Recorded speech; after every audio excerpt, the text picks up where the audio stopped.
August 9-നാണ് Kolkata RG Kar medical college ആശുപത്രിയിലെ seminar ഹാളിൽ വെച്ച് 31-കാരിയായ PG ഡോക്ടറെ അതിക്രൂരമായി ബലാത്സംഗം ചെയ്ത് കൊലപ്പെടുത്തിയത്. അർദ്ധനഗ്നമായ നിലയിലായിരുന്നു മൃതദേഹം. കഴുത്തിന്റെ എല്ല് പൊട്ടിയ നിലയിൽ ശ്വാസം മുട്ടിച്ച് കൊല്ലുകയായിരുന്നുവെന്നാണ് പ്രാഥമിക റിപ്പോർട്ട്. ക്രൂരമായ ബലാത്സംഗത്തിന് ഇരയായതിന്റെ തെളിവുകളെല്ലാം റിപ്പോർട്ടിലുണ്ട്. ശരീരത്തിന്റെ പല ഭാഗങ്ങളിലായി ക്രൂരമായി ആക്രമിക്കപ്പെട്ടതിന്റെ പാടുകളുണ്ട്. സ്വകാര്യ ഭാഗങ്ങളിൽ കടുത്ത രക്തസ്രാവം ഉണ്ടായിട്ടുണ്ട്. ക്രൂരമർദ്ദനത്തിൽ കണ്ണടയിൽ നിന്ന് ഗ്ലാസ് കഷ്ണങ്ങൾ പൊട്ടി കണ്ണുകളിലേക്ക് തുളച്ചു കയറിയിട്ടുണ്ട്. 2 ചെവികളിലും മുറിപ്പാടുകൾ. ബലപ്രയോഗത്തിനിടെ അവളെ നിശബ്ദയാക്കാൻ ശ്രമിച്ചതിന്റെ ഭാഗമായാണ് ചുണ്ടുകളിലുണ്ടായ മുറിവുകൾ. കഴുത്തിൽ കടിയേറ്റ പാടുകൾ, കാലുകൾ ബലം പ്രയോഗിച്ച് നീട്ടിയതിന്റെ അടയാളങ്ങൾ. ഇവയൊക്കെ ആക്രമണത്തിന്റെ ഭീകരത കൂടുതൽ വ്യക്തമാക്കുന്നുണ്ട്. ഈ ഡോക്ടർ അനുഭവിച്ച വേദന ഇനിയും വിശദീകരിക്കേണ്ടതില്ലല്ലോ അല്ലേ? ആ അവസാന നിമിഷങ്ങളിൽ അവളുടെ ദുരവസ്ഥ സങ്കല്പിക്കാൻ പോലും ആവാത്തതാണ്. ശരീരത്തിൽ കണ്ടെത്തിയ ബീജത്തിന്റെ അളവ് 150 മില്ലിഗ്രാം ആണ്. സാധാരണഗതിയിൽ ഒരു മനുഷ്യന് ഉൽപ്പാദിപ്പിക്കാവുന്നത് 15 മില്ലിഗ്രാം വരെയാണ്. അങ്ങനെ നോക്കുമ്പോൾ അത് ഒരാളുടേതാകില്ല എന്ന സംശയവും ബലപ്പെടുന്നു. റിപ്പോർട്ട് നോക്കുമ്പോൾ കൂടുതൽ പേർ കുറ്റകൃത്യത്തിൽ ഉൾപ്പെട്ടിരിക്കാമെന്നാണ് സൂചന. PG വിദ്യാർത്ഥിനി ധരിച്ച വസ്ത്രവും അസമയത്തെ സന്ദർശനവുമൊക്കെയാണ് ചിലർ ചർച്ചയാക്കാൻ ശ്രമിക്കുന്നത്. സ്ത്രീ ധരിച്ച വസ്ത്രം, ഇറങ്ങി നടന്ന സമയം, ഒറ്റയ്ക്കോ കൂട്ടായോ, ഇതൊക്കെ ചോദിക്കുന്നവരോട് പറയാൻ ഒന്നേ ഉള്ളൂ. ഈ ഡോക്ടർ ജീവൻ രക്ഷിക്കുന്നതും രോഗികളെ രാപ്പകൽ വ്യത്യാസമില്ലാതെ ശുശ്രൂഷിക്കുന്നതുമായ ഈ 31-കാരിയായ ഡോക്ടർ 36 മണിക്കൂർ നീണ്ട ഡ്യൂട്ടിക്ക് ശേഷം വിശ്രമിക്കാൻ പോയതാണ്. ഡോക്ടറുടേതായ വസ്ത്രധാരണം.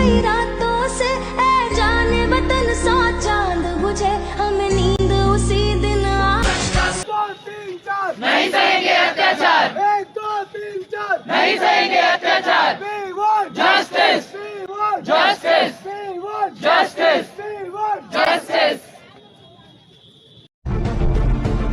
ഒരു പെൺകുട്ടിയെ ക്രൂരമായി കൊന്നിട്ടും അത് കോടതിക്ക് മുമ്പിൽ തെളിയിച്ചിട്ടും കോടതി പറയുന്നു അതിന് അസാധാരണമായി ഒന്നുമില്ല.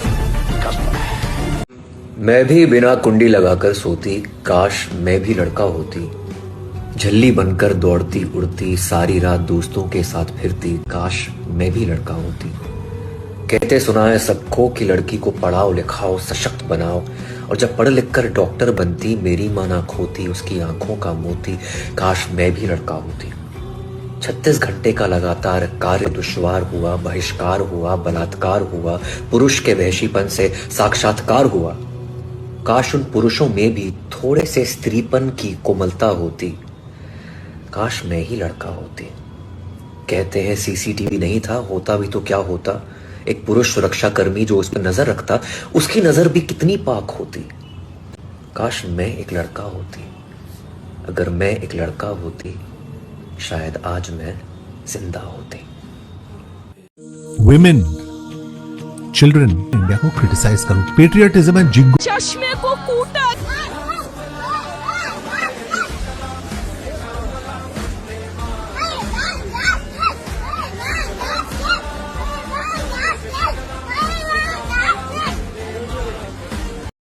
അതായത് ഞാൻ ഇപ്പം ക്ലാസ് കഴിഞ്ഞിട്ട് വരുമായിരുന്നു. അപ്പോഴത്തേക്കും ഇവ അത്രയും നേരം ഒരു പ്രശ്നമില്ലാതെ വെറുതെ നിൽക്കുമായിരുന്നു. പെട്ടെന്ന് എന്നെ കണ്ടപ്പോഴത്തേക്കും അവൻ എന്താ പാന്റ് ഊരിയിട്ട് അത് പ്രൈവറ്റ് കാണിച്ചുകൊണ്ടിരിക്കുകയായിരുന്നു. അപ്പൊ ഞാൻ പെട്ടെന്ന് ഷോക്കായിപ്പോയി.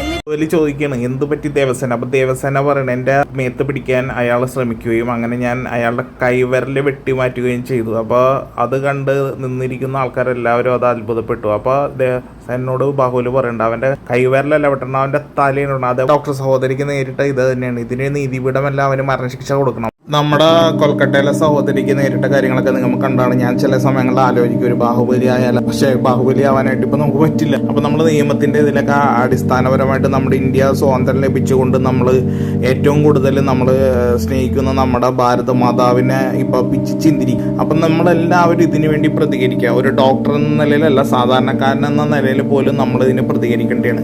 അതേപോലെ തന്നെ നമ്മുടെ ഹേമ കമ്മിറ്റി ഇതൊക്കെ നമ്മൾ പുറത്തേക്ക് വരേണ്ട കാര്യമുണ്ട്. ഈ ലേഡീസ് നേരിടുന്ന പ്രശ്നം ഇവരുള്ള കാര്യങ്ങളൊക്കെ പുറത്തേക്ക് വരേണ്ടതാണ്. അതിനൊക്കെ നല്ല ഇതായിട്ട് എടുക്കാം. ചെകുത്താനെ മാത്രം ക്രൂശിച്ചുകൊണ്ട് ആവൂല. അവനൊക്കെ അത്രയും വലിയ ക്രിമിനൽസ് ഒന്നും അല്ല. അതിനേക്കാളും കൂടുതൽ ക്രിമിനൽസ് ഒക്കെ പല സംഘടനകളുടെ ഉള്ളിലൊക്കെ ഇരിപ്പുണ്ട്.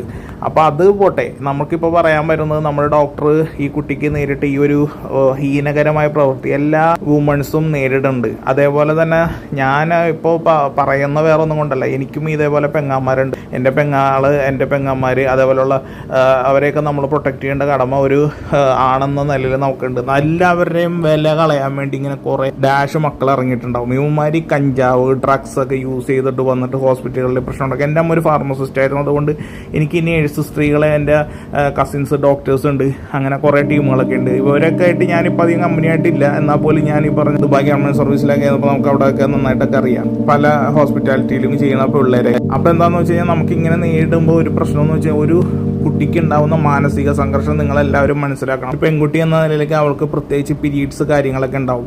അതേപോലെ തന്നെ ആ കുട്ടി കഷ്ടപ്പെട്ട് ആ കുട്ടിയുടെ അച്ഛനമ്മയെ പഠിപ്പിച്ചുകൊണ്ടാണ് നല്ലൊരു നിലകളിലേക്ക് എത്തിക്കാൻ വേണ്ടി ശ്രമിക്കുന്നത്. അതിൻ്റെ ഇടയ്ക്ക് ആ കുട്ടിക്ക് ഇഷ്ടപ്പെട്ട ഒരാളുണ്ടെങ്കിൽ അവരുടെ കൂടെ ഇഷ്ടപ്പെട്ട് പൊക്കോട്ടെ, അതും മാരേജ് ചെയ്ത് പോട്ടെ. അല്ലാണ്ട് അവളുടെ ഇഷ്ടമല്ലാണ്ട് അവളുടെ മെക്കിട്ട് കയറി അവളെ ബലാത്സംഗം ചെയ്ത് റേപ്പ് ചെയ്ത് കൊല്ലാനൊന്നും ഒരാൾക്കും അവകാശമില്ല. അതേപോലെ തന്നെ നമുക്ക് ഇഷ്ടപ്പെടാത്ത ഒരു പെൺകുട്ടിയാണെങ്കിൽ അവളുടെ മേത്ത് കൈവെക്കാൻ പോലും നമുക്ക് സാധിക്കില്ല. അങ്ങനെ ചെയ്യരുത്. കാരണം അതൊരു ഭാരതമാതാവിനെയാണ് നമ്മൾ പിച്ച് ചീന്തണത്. നമ്മളെല്ലാവരും ഉള്ളുകൊണ്ട് തന്നെ സ്നേഹിക്കുന്ന ഭാരതമാതാവിനെയും അതേപോലെ തന്നെ മറ്റുള്ള ദേവി, ഞാൻ ഇഷ്ടംപോലെ ദേവിയുടെ ഇതൊക്കെ ഞാൻ ഷോർട്ട് വീഡിയോ ചെയ്യണം, ഇടയിലും പത്രയിടയിലും എല്ലാം ഞാൻ ഷോർട്ട് വീഡിയോ നമ്മുടെ യൂട്യൂബിലൂടെ ചെയ്യണം. അപ്പോൾ നിങ്ങളെല്ലാവരും അത് കാണുന്നുണ്ട്. അപ്പോൾ എനിക്കിത് പറയാണ്ടിരിക്കാൻ പറ്റില്ല. കാരണം എന്ന് പറഞ്ഞാൽ ഇത്രയും ഈ പറഞ്ഞ നമുക്ക് സ്ത്രീകൾക്ക് നേരിടുന്ന പ്രശ്നം അതൊരു പുരുഷൻ പറയുമ്പോൾ എത്രമാത്രം നിങ്ങളിലേക്ക് എത്തുമെന്ന് എനിക്കറിയില്ല. പക്ഷെ പുരുഷന്മാരിൽ നല്ലവരുണ്ട്. ഇപ്പൊ പറഞ്ഞ ചില നമ്മുടെ തന്നെ ഈ പറഞ്ഞ നമ്മുടെ മീഡിയാസിൽ ചില പെൺപിള്ളേർ ഇരുന്നുണ്ട് എല്ലാ ആണുങ്ങളെയും കുറ്റം പറയണ്ട. പക്ഷെ അത് നടക്കില്ല മകളെ. എല്ലാവരും ചീത്ത ആൾക്കാരൊന്നുമല്ല, എല്ലാവരും നല്ലവരുണ്ട്, ഇഷ്ടംപോലെ നല്ലവരുണ്ട്. അതേപോലെ തന്നെ ഇങ്ങനെയുള്ള ചെറിയ പ്രശ്നങ്ങൾ ഇൻസിഡന്റ് വരാണ്ടിരിക്കാൻ നോക്കുക. അതേപോലെ തന്നെ ഔട്ട്സൈഡേഴ്സിനെ കൂടുതൽ ഹോസ്പിറ്റലിൻ്റെ ഉള്ളിലേക്ക് കടത്താണ്ടിരിക്കുക. ഇൻസൈഡേഴ്സിലാണെങ്കിൽ ഇൻസൈഡിൽ എമർജൻസീസിൽ മാത്രം ആളെ നിർത്തുക. അതൊക്കെയാണ് ആദ്യം. ഡോക്ടേഴ്സ് എന്നുള്ള റെസ്പെക്റ്റ് ഒന്നും ഇന്നത്തെ കാലത്ത് ആർക്കും ഇല്ല. ഡോക്ടേഴ്സ് എന്ന് പറയുന്നത് ഇപ്പോൾ പ്രൈവറ്റ് സ്ഥാപനത്തിൽ നിന്ന് വരെ പലവരും പഠിച്ചിറങ്ങി വന്നുണ്ട്.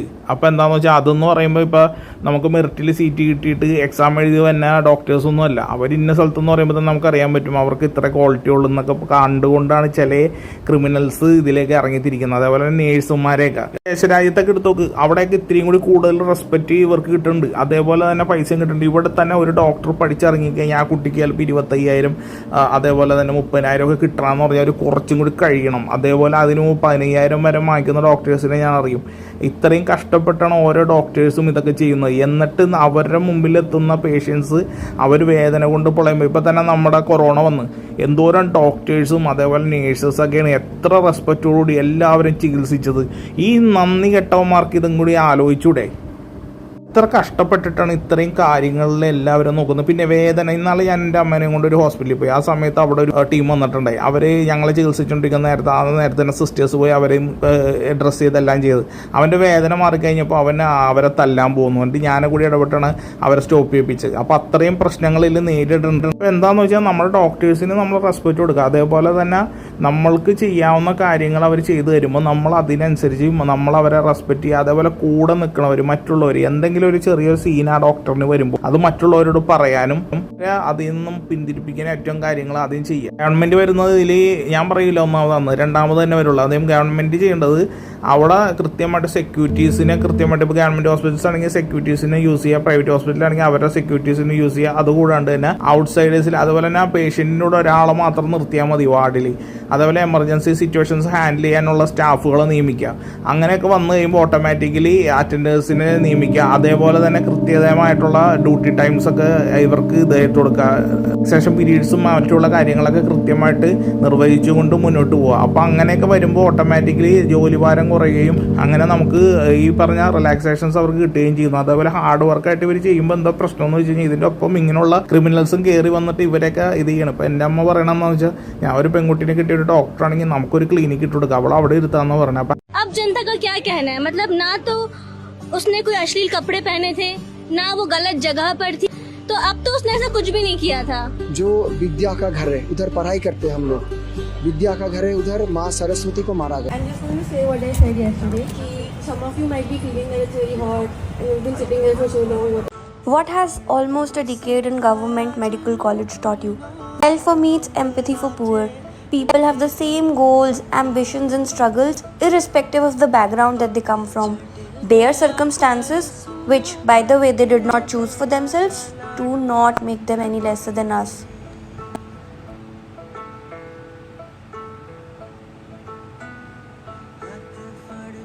सिखा